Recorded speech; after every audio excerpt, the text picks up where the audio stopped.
Guys सुन्तलालाई पानी लगाउँदै पानी नपरेर गाउँघरतिर सुन्तलालाई पानी लाउँदै हो। सुन्तलाको यो अलिकति यो किरा लागेर बिगारेर छाड्दियो अनि बाख्रा त्यो खाँदैछ। यो हाम्रो 5-7 वर्षको होला फल्न थाले सुन्तला। यहाँ चाहिने उतापट्टि यहाँ चाहिँ त्यो रुद्राको बोट। यो चाहिँ के हो भन्दा चाहिँ फेरि यो चाहिँ ओखर है, ओखर गाइस, यो चाहिँ ओखर। अनि सुन्तलाले त्यहाँ साटकाट गर्दै त्यो सानो बिरुवालाई बाख्रा चराउँदै आज घाँस काटिसकेर चाहिँ चट्ट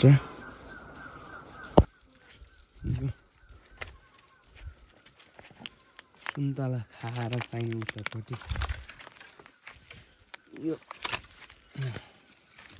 ल ल ल ल ल ल ल ल ल यो चुरोहरूले सुन्तला खाएर चाहिने उतापट्टि यो गाई झट्टाएर ल्याएर कि घर टाढो छ उता।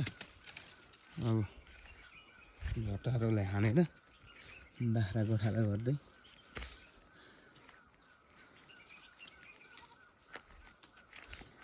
बाख्रा उता छन्।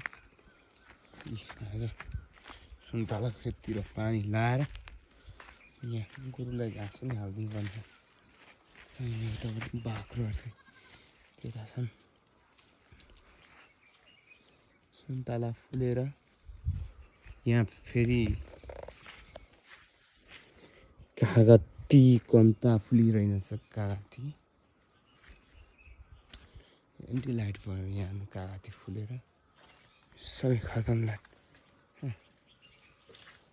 यो सबै फुल हो यो कागती, भगवानको रुख। यो डिलमा पनि छ।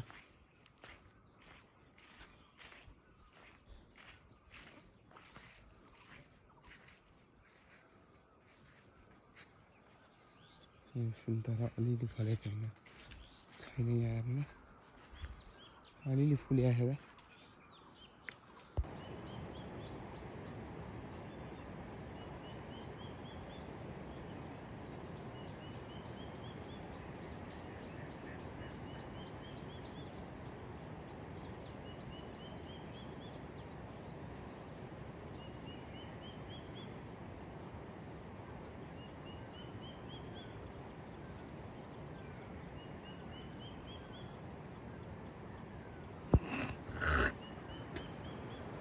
हेर्नु त फोटो खिचेर लगाइदिइहाल्छु।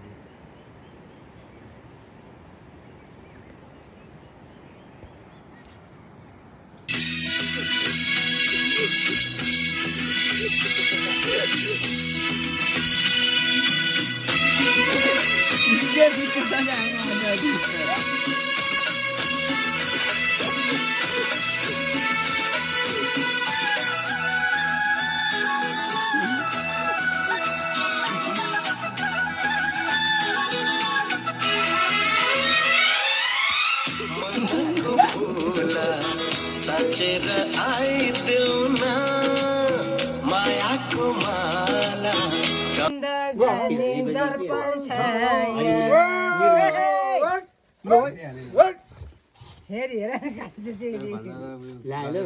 मैले त त्यो एकछिन भुलाएर के ऊ गोलबन्द जाँदो रहेछ बसौँ कान्छी भनेर एकछिन भुलाएर चाहिँ सन्जाएर भ्लगर हो। अरे गाई बोकुमा चाहिँ भ्लगर त होइन कि भ्लगर जस्तो म देख्दिनँ।